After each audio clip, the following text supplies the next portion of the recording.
Ahora por el lado, Manny Pacquiao.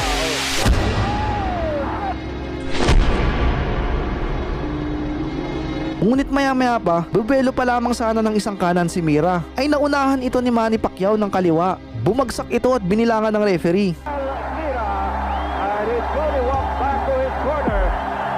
Binilangan ni referee Richard Steele, si Gabriel Mira.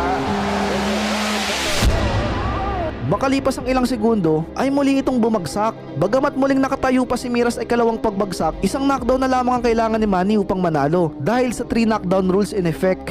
Ano ba ito? Pwede mo ba rin tuloy? Sabi siguro ni Gabriel Mira.